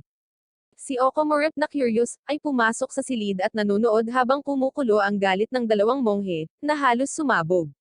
Nang umabot na sa sukdulan ang tensyon, pumasok si Ryoji sa silid, mabilis na pinalaganap ang sitwasyon at pinipigilan na lumaki ang away. Sa pagsisimula ng paglubog ng araw, sina Okamura at Ryoji ang naatasang maghatid ng pagkain sa mga exorcist. Kitang-kita ang kasab-ikan ni Okamura habang siya ay nagload ng pagkain, at umalis kasama si Ryoji sa kanyang tabi. Pagdating, sinalubong sila ni Kiriga, na nagpapahinga pagkatapos ng mahabang araw ng pagsasanay. Mabait siyang nag-aalok sa kanila ng pagkakataong magpahinga, at tamasahin ang pagkain at mga delat ang inumin na ibinigay niya. Habang pauwi si Okamura, hindi niya maalis ang pagkadismaya dahil sa hindi pinapansin ng mga kaklase. Sa kanyang pagkadismaya ay pinilit niyang kumain kasama ang kanyang kaklase na si Renz. Sa una, pinapanatili ni Renz ang kanyang distansya kay Okamura, nag-iingat pa rin sa kanyang kapangyarihan bilang inapo ni Satan. Ang hindi nila alam, ang delat ang inumin na dala ni Okamura ay napalitan ng potent liquor ni Kiriga. Mabilis na nolasing si Okamura, nagbibiro ng kanyang mga salita at kumikilos ng walang ingat. Ngunit ang nakakagulat, si Renz ay nagsimula na ring kumalma at binitawan ang kanyang pagbabantay, sa kalaunan ay sumama kay Okamura sa kanyang lasing na pagsasaya. Samantala, nararamdaman ni Ryoji ang epekto ng alak, bumabalik sa kanya ang mga alaala ng kanyang nakaraan. Naaalala niya ang kaguluhang bomb alot sa Kyoto Temple pagkatapos ng insidente ng Blue Night. Si Sugoro, ang punong monghe, ay nagpataw ng mga bagong mithiin, na naging sanhi ng maraming monghe na magbitiw dahil hindi na sila magkapareho ng pananaw at misyon. Sa kalaunan, nagpasya si Sugoro na sumali sa Exorcist Order, ngunit habang ang iba pang mga monghe ay nagsusumikap, ginugol ni Sugoro ang kanyang mga araw sa pagpapahinga, pag-inom, at pag-e-enjoy sa kanyang sarili. Isang araw, nakaharap ni Ryoji si Sugoro at inihayag ang kanyang mga plano na dumalo sa True Cross Academy, isang prestihiyosong institusyon para sa mga exorcist. Gayunpaman, si Sugoro ay mahigpit na sumalungat sa ideya, na nag-aalala na si Ryoji ay kaladkarin sa mapanganib na mundo ng exorcism. Ngunit determinado si Ryoji at sumalungat sa kagustuhan ng kanyang ama, at iniwan si Sugoro. Kasabay nito, si Renz ay inatas ang magdala ng isang hangover na Okomura pauwi, ang kanyang isip ay puno ng masasayang alaala ng kanyang pagkabata na ginugol kasama si Shinro. Habang ito ay nangyayari, si Kiro at ang iba pang miyembro ng Exorcist Order ay nasa isang misyon, nang sila ay napadpad sa isang kotse na inabandona sa isang kalsada sa kabundukan. Habang papalapit sila, natuklasan nila ang isang mapanganib na sakit na nagmumula sa sasakyan. Gayunpaman, ang kanilang target na si Sabo ay wala kahit saan, ngunit sa halip ay natagpuan nila ang ilang mga exorcist na bangkay. Tila si Sabo ay nasa ibabaw ng isa sa mga gusali at nasa isang tawag sa telepono, na sinasabi sa kanyang kausap na kung wala ang kanang mata ng Impure King, ang lahat ng kanilang pagsisikap ay magiging walang kabuluhan. Sa kanilang pagkabigla, natuklasan nilang pinalitan ni Sabo ang kanyang kaliwang mata ng Impure King. Nang sumunod na gabi, patuloy na nahihirapan si Okomura sa pagmaster ng kanyang asol na apoy. Sa kabila ng kanyang pinakamahusay na pagsisikap, natagpuan niya ang kanyang sarili na hindi kayang sunugin ang mitya ng kandila nang hindi nasusunog ang buong kandila. Ang kanyang pagkadismaya ay nag-ambala ng pagbisita ni Kiriga na nag-aalok ng mga salita ng pampatabay loob at patnubay. Si Okomura ay nakikinig ng mabuti, at sa panibagong pokus, nagawa niyang sindihan ang kandila ng perpekto gamit ang kanyang asol na apoy. Pinupuri ni Kiriga ang pag-unlad ni Okomura, ngunit ipinaalala rin sa kanya na ang kanyang pagsasanay ay malayo pa sa pagtatapos, at maging ang maliit na tagumpay na ito ay simula pa lamang. Binalaan din niya si Okomura na kung gagamitin niya ang kanyang asol na apoy nang walang ingat or mawawala ng kontrol, mapipilitan ang mga exorcist na tapusin siya. Habang sina Okomura at Kiriga ay nagmumuni-muni sa mga kaganapan sa araw na iyon, nagsimula silang magulat sa isang biglaan at marahas na panginginig na yumanig sa templo. Niyanig ng parehong puwersa ang buong complex, dahilan para sumugod ang mga monghe sa pinagmulan ng kaguluhan sa kailaliman ng keep. Sa kanilang pagtataka, nakita nilang kinuha ni Sabo ang kanang mata ng Impure King Hari sa tulong ni Monica. Galit na pinakiusapan ni Juso si Monica na mamulat, ngunit ipinahayag ni Sabo na wala siyang kontrol sa kanya, at nalinlang ang mga monghe. Dumating si Sugoro, handang salakayin si Sabo, ngunit nagawa niyang makatakas kasama si Monica. Nakatakdang habulin ni Sugoro si Sabo, ngunit binalaan ang kanyang mga plano sa pagdating ni Ryoji, na pumipigil sa kanya, na humihingi ng mga sagot.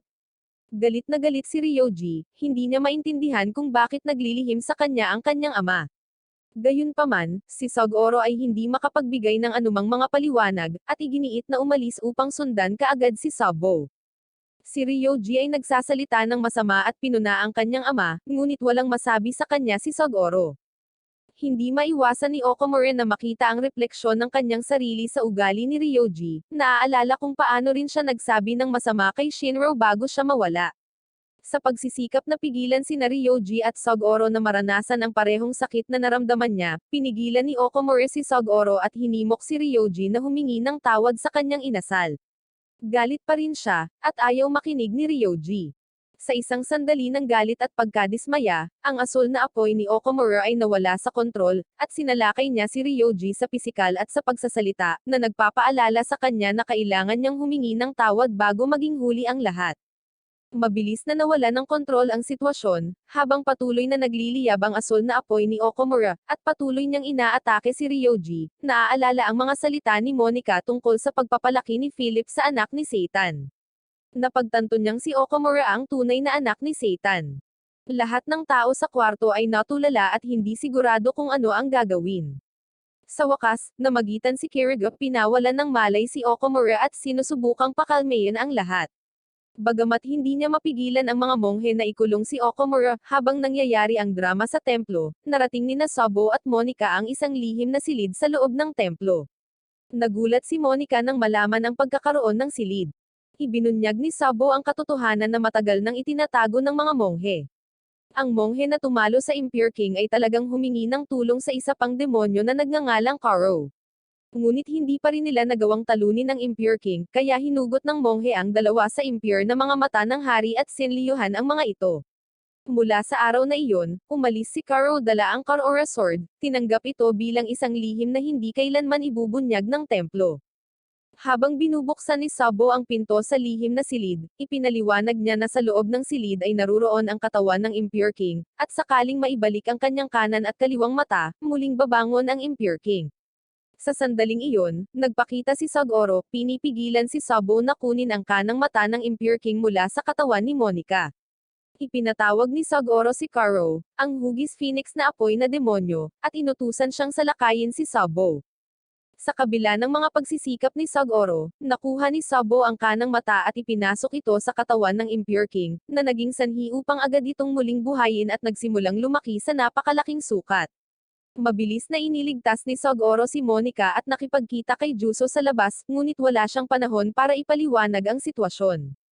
Habang patuloy na lumalaki ang katawan ng Impure King, sinisira ang gusali ng templo, inutusan ni Sagoro si Juso na dalhin si Monica sa isang ligtas na lugar.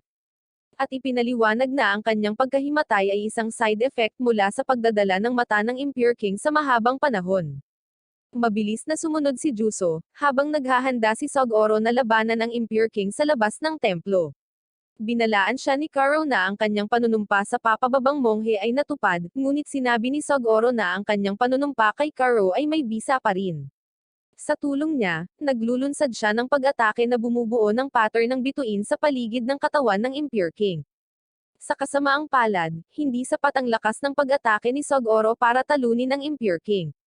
Habang naghahanda siya para sa kanyang susunod na pag-atake, isang alon ng mapanirang apoy, nagpakita si Sabo nang wala saan at inatake siya mula sa likuran. Inihayag ni Sabo na si Sagoro ang kanyang tunay na target sa lahat ng panahon. Inatake at nilalamon din niya si Karo, hinihigop ang kanyang kapangyarihan at pinabata ang kanyang sarili sa proseso. Samantala, binisita ni Kiro sina Kiriga at Okomura sa Dipkip. Ipinakita niya sa kanila ang huling bahagi ng liham na iniwan ni Sagoro para kay Kiriga kung saan hiniling niya kay Okomura na talunin ang Impure King gamit ang espadang Karora. Si Kiro ay nagpahayag ng mga pagdududa tungkol sa kakayahan ni Okomura na talunin ang Impure King gamit ang kanyang asol na apoy, lalo na dahil sa mga kahihinatnan ng pag-alam ng Vatican tungkol sa kanyang mga kapangyarihan. Sumang-ayon si Kiriga, at iminumungkahi na gamitin muli ni Okomura ang kanyang asol na apoy upang maiwasan ang kanilang pagkasira ng salot ng Impure King. Determinado na magtagumpay, tinanggap ni Okomura ang Karora Sword mula kay Kiriga. Ngunit labis na ikinagulat ng lahat, hindi niya magawang ilabas ang espada. Nang makita ang espada ng Karora, nalaman agad ni Kiriga ang nangyari kay Okomura. Nawalan na siya ng kumpiyansa dahil natatakot na siyang magmukmak muli, at hindi na niya magawang bumunot ng espada. Sa kanyang pagtataka, nagpakita si Philip at ipinaalam sa kanya na si Okomura ay tatapusin. Walang pag-aalinlangan, ikinulong ni Philip si Okomura sa isang hindi malalampasan na bilangguan, na sinabi kay Kiriga na maaari niyang dalhin siya diretso sa Vatican, ngunit siya ay tamad na gawin iyon. Ibinalik pa niya ang espadang Karora kay Kiriga at binigyan siya ng ilang nakakamouflage na damit. Walang pakialam si Philip kung plano nilang gamitin ang lahat ng mga gamit na ibinigay niya sa kanila at saka umalis. Sa kabilang banda, bumalik si Juso sa templo habang karga-karga ang sugatang si Monica. Sa kabila ng kanyang sugat, nagsimulang ipaliwanag ni Monica na nagising nila ni Sabo ang Impure King, at si Sagoro ay kasalukuyang lumalaban ng mag-isa laban sa kanya.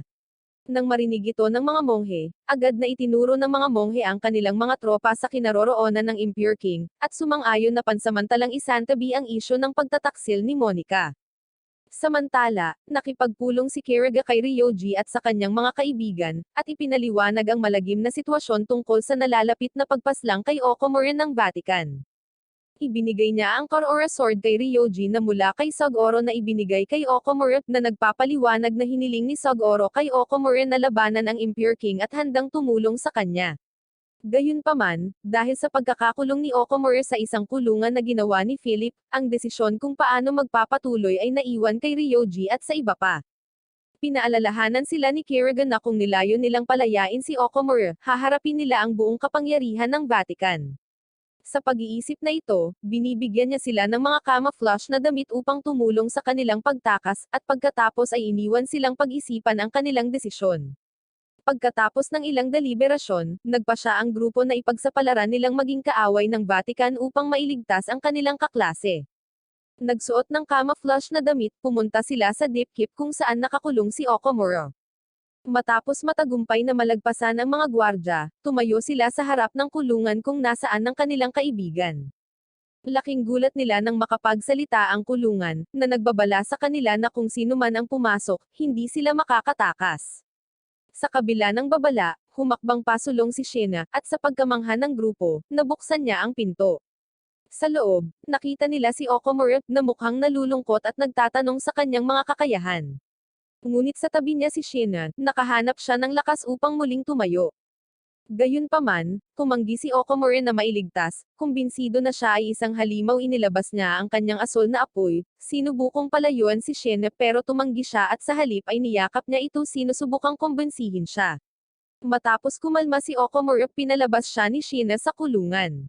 Naantig si Okomura sa katotohanan na ang kanyang mga kaklase ay dumating upang iligtas siya, at habang tinitingnan niya ang sirang pinto, napagtanto niyang hindi siya nag-iisa. Ibinigay ni Ryoji ang Karora Sword sa kanya at sinabing ang mga sinabi ni Okomura tungkol sa kanyang ama ay totoo, at dadalhin niya at ng iba pa si Okomura sa battleground. Wala siyang pakialam sa gagawin ni Okomura dahil siya rin mismo ang gagawa ng aksyon. Sinabi ni Okomura na kahit na siya ay anak ni Satan, gagamitin niya ang kanyang asol na apoy upang labanan ang Impure King at hindi mawawalan ng kontrol. Hiniling niya kay Ryoji na magtiwala sa kanya, ngunit sumagot si Ryoji na hindi mahalaga kung siya ay anak ni Satan or hindi. Nagalit siya kay Okomura dahil itinago ni Okomura ang lahat, at hindi nagtiwala sa kanyang mga kaibigan sa kanyang mga problema. Sa kabila ng lahat ng ito, sabay-sabay silang umalis para harapin ang Impure King. Samantala, si Kiriga at ang mga monghe ay nakikipaglaban na sa Impure King at sa kanyang lumalaking katawan. Habang sila ay nakikipaglaban, ang mga monghe ay nagsimulang magsagawa ng makapangyarihang mga ritual upang ipatawag ang apoy na demonyong si Neshma. Tinanong ni Kiriga kung ano ang pinaplanong gawin ng mga monghe, at nalaman niya na ang kahinaan ng Impure King ay apoy. Nauunawaan ang kalubhaan ng sitwasyon, nakiisa siya sa ritual, tinutulungan ang mga monghe na mag-spell. Matapos ang tila walang hanggan, sa wakas ay bumangon si Neshma at tinanong ang mga monghe kung ano ang gusto nila sa kanya. Sa kasamaang palad, maaari lamang niyang ipahiram ang kanyang kapangyarihan sa mga purong inapo ng mga tagapagtatag ng Kyoto Temple, at mayroon lamang 5 monghe na kwalipikado. Bagamat kinikilala ni Neshma na ang bilang na ito ay hindi sapat, hindi niya maaaring payagang bumangon ang Impure King. Kaya, sa kaunting pagpipilian, ipinahiram niya ang kanyang kapangyarihan sa 5 monghe na iyon, kasama si Kino. Sa kapangyarihan ni Neshma sa likod nila, tinawag ng mga exorcist ang demonyong salamander para maglunsad ng apoy sa Impure King. Habang naghahanda ang mga monghe na maglunsad ng mga bala ng apoy, ang pagsabog pagkatapos ng pagsabog ay nagsisimulang mangyari habang sinisikap nilang pigilan ang paglaki ng Impure King. Ngunit ito ay isang mabangis at desperado na labanan.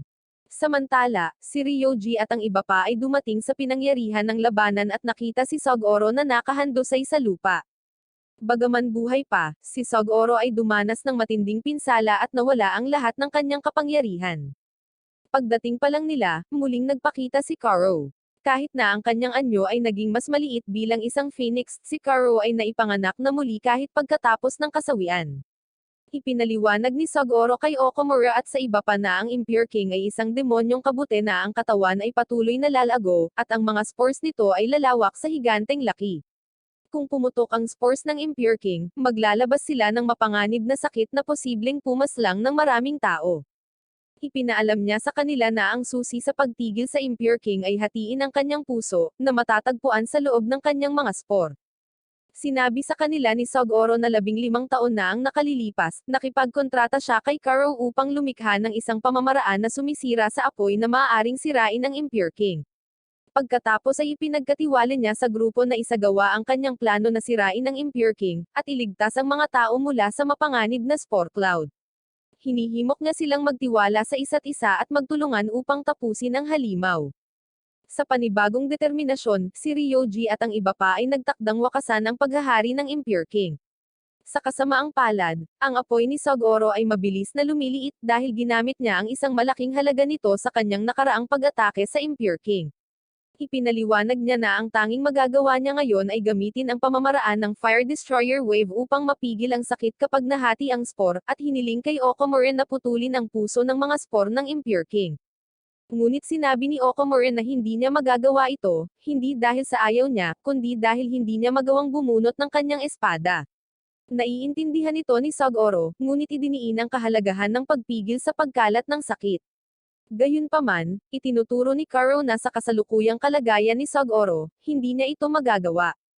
Nang malaman na si Ryoji ay anak ni Sagoro, iminungkahi ni Karo na ang kanyang kontrata ay maaring ilipat sa katawan ni Ryoji, ngunit tumanggi si Sagoro, na gustong tapusin ang lahat ng mga salungatan na naganap sa kanyang henerasyon. Sa pamamagitan nito, sa wakas ay napagtanto ni Ryoji na ang mga aksyon ng kanyang ama ay hinihimok ng isang pagnanais na protektahan siya mula sa pagiging gusot sa mga problema ng kanyang henerasyon. Bilang tugon, kinumbinsi ni Ryoji si Sagoro na handa siyang pasanin ang pasanin at wakasan ang lahat. Sa kalaunan, pumayag si Sagoro, at inilipat ni Karo ang kontrata ng Fire Destroyer Wave sa katawan ni Ryoji. Matapos makumplito ang paglipat ng kontrata, mabilis na tinuruan ni Sagoro si Ryoji kung paano gumawa ng hadlang. Pagkatapos ay hiniling ni Ryoji sina Renz at Koniko na ipaalam kay Kiriga ang mga kamakailang pangyayari. Nangako si Okomura na mananatili sa tabi ni Ryoji at tutulungan siya sa anumang paraan na kanyang makakaya, kahit na hindi niya mabubunot ang kanyang espada. Naghiwalay sila, kasama sina Shina at Azuma na umalis para protektahan ang nasugatang si Sagoro. Hindi nagtagal, dumating sina Okomura at Ryoji sa paligid ng hugis kastilyong katawan ng Impure King. Biglang nagpakita si Koto, nagbabala sa kanila na umalis kaagad sa lugar dahil may mga kakilakilabot na halimaw na nakatago doon. Alam ni Okomura na ang halimaw na tinutukoy ni Koto ay ang Impure King, at nilinaw niyang hindi siya Atreus. Nang makita ito, atubiling nag-transform si Koto bilang isang higanteng pusa, at pumayag na samahan sina Okomura at Ryoji sa kanilang mga pakikipagsapalaran. Sa kabilang banda, patuloy na nilabanan ni Kiro ang lumalaking katawan ng Impure King. Nang makasalubong niya si Sabo sa paligid, itinutok niya ang kanyang baril kay Sabo, at nagulat si Kiro nang makita ang nakababatang anyo ni Sabo. Matindi ang laban nilang dalawa, na si Sabo ang unang lumalabas na may kalamangan. Sa gitna ng kanilang labanan, sinubukan ni Sabo na guluhin si Kiro sa pamamagitan ng pagsasabing alam niya na si Kiro ay laging kinokonsumo ang kanyang nararamdaman para kay Okomura. Tila kumbinsido si Sabo sa kanyang sariling mga salita, ngunit nagulat siya nang sadyang hindi pinatama ni Kiro ang kanyang pag-atake. Sa halip, ginamit ang pagkakataong lumikha ng Magic Circle. Ilang sandali pa, Jin-Aisang din ni Kiro ang mga espiritu ng Water Guardian na agad na pumapalibot kay Sabo. Ipinagtapat niya ang kanyang damdamin ng parehong pagmamahal at pagkamuhi para kay Okomura, ngunit ipinahayag ang kanyang pagkamuhi sa sarili para sa kanyang sariling kahinaan. Dahil dyan, agad na ginawa ni Kiro ang mga espiritu ng Water Guardian na guluhin si Sabo gamit ang kanyang mga bula ng tubig, na epektibong inaalis ang apoy sa katawan ni Sabo. Samantala, sina Okomura at Ryoji ay sumakay kay Koto habang patuloy nilang sinusubaybayan ang anyo ng Impure King.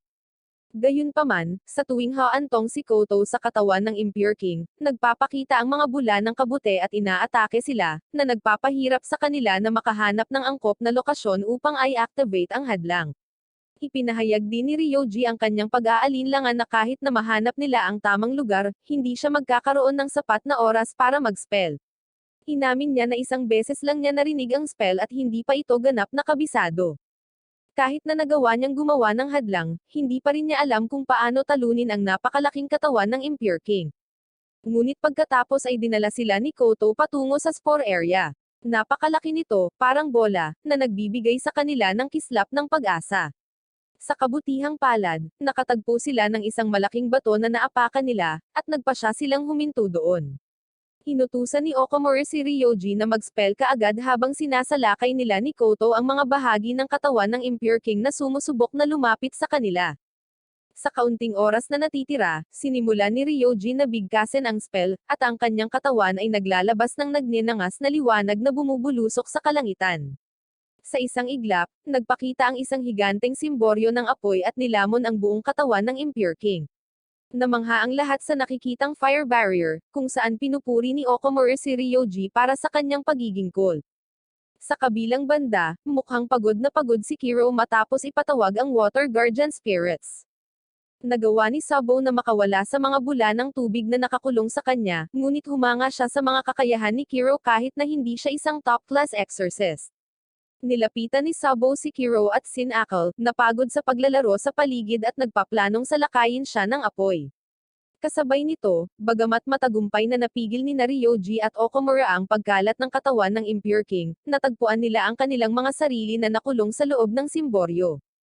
Patuloy na tinataboy ni Okomura ang iba't ibang bahagi ng Impure King na nagtatangkang lumapit, at bigo sa kanyang kawalan ng kakayahan na bumunot ng kanyang espada. Gayunpaman, isang hindi inaasahang problema ang nagpakita sa loob ng proteksyon na simboryo ng apoy, habang ang Impure King ay biglang naglabas ng isang balahibo ng puting usok na nagsisimulang punan ang buong simboryo. Sa labas ng simboryo, nagawang makawala ni Kiro sa pagkakahawak ni Sabo. Ngunit kasabay nito, nagulat siya nang makitang ang kanyang mata ay nag-aapoy sa asul na apoy, at ang kanyang paningin ay naging normal sa maikling sandali. Hindi nagtagal, dumating si Juso at ang iba pang mga monghe upang iligtas siya. Puno ng galit, sinimula ni Juso na walang humpay na inatake si Sabo, inaatake siya gamit ang kanyang mga diskarte sa pagpapaputok. Ngunit ang mga pag-atake ni Juso ay may kaunting epekto dahil si Sabo ay nakakagamit ng apoy na magic, at patuloy na makakapag-regenerate salamat sa kapangyarihan ni Karo. Bilang karagdagan, ang lahat ng apoy na inilulunsad ni Juso ay hinihigop ni Sabo na nagpapalakas sa kanya. Sinubukan din ng ilang iba pang monghe na salakayin si Sabo, ngunit napatunayang hindi epektibo ang kanilang mga pagsisikap. Nang makita ito, si Kiro ay nakaisip ng isang ideya at agad na nagsimulang magplano ng paraan upang talunin si Sabo. Pagkatapos ay inutusan ni Kiro ang mga monghe na ipagpatuloy ang pag-atake kay Sabo gamit ang mahika ng apoy mula sa lahat ng direksyon. Mayabang na idineklara ni Sabo na lahat ng kanilang atake ay nagpapalakas lamang sa kanya. Maya-maya, biglang tumalon ang mga monghe palayo kay Sabo na ikinalilito niya. Kasabay nito, nagpapakita si Juso sa itaas ni Sabo, lumikha ng isang malaking bola ng apoy at direktang umatake sa kanya. Isang malaking pagsabog ang nangyari, at si Sabo ay nilamon ng higanteng apoy. Ipinaliwanag ni Kiro na kapag naabot na ni Sabo ang kanyang limitasyon, magiging parang phoenix siya, magiging abo bago muling magbago. Nang magsimulang maalis ang apoy, nakaligtas pa rin si Sabo at naghahanda na muli sa pag-atake. Ngunit biglang nabali ang kanyang kamay, at napagtanto din niyang umuulan na pala. Nagsisimulang maging abo ang kanyang katawan at natutunaw sa tubig-ulan. Sa kabila nito, nagbabala si Kiro na pipigilan lang nito si Sabo saglit, at hindi may iwasang babalik siya kapag natuyo na siya. Sa kabilang banda, namamahala sina Kon-iko at Renz na maabot si Kiriga. Ipinaalam nila sa kanya na si Ryoji ay gumawa ng isang proteksyon na simboryo ng apoy, at na sila ni Okomura ay nasa loob pa rin ito, na nagtatanggol sa simboryo. Nang marinig ito, mabilis na tumakbo si Kiriga patungo sa protective dome para tulungan sina Okomura at Ryoji. Samantala, ang putik na anyo ni Sabo ay biglang tumaas, at inatake si Kiro at ang iba pa ng may matinding determinasyon. Sa loob ng simboryo, ang dalisay na Impure King sa wakas ay nagpahayag ng kanyang sarili. Lumapit ang higanteng demonyo kay Okomura na nagpupumilit na palayasin ito. Tinangka ni Ryoji na tulungan si Okomura sa pamamagitan ng paggamit ng kanyang apoy, ngunit mabilis itong naubos ang kanyang kapangyarihan. Nagbabala si Karo na maaari lamang niyang mapanatili ang simboryo sa loob ng halos 15 minuto. Sa pagnanais na pigilan ang paglala ng sitwasyon, hinimok ni Ryoji si Okomura na umalis sa simboryo at lumikas ng pinakamaraming tao hanggat maaari. Ngunit tumanggi si Okomura at sa halip ay nagmungkahi na magtulungan upang talunin ang Impure King. Sa kabila ng nakikitang panganib, nagpasya si Ryoji na magtiwala sa plano ni Okomura. Sa muling paglapit sa kanila ng Impure King, si Okomura at ang iba pa ay nahuli at hindi may pagtanggol ang kanilang sarili. Si Koto ay nilamon ng mga bula ng kabute, at si Ryoji ay inatake din at nasa bingit ng pagkawala ng kontrol sa kanyang protection na spell.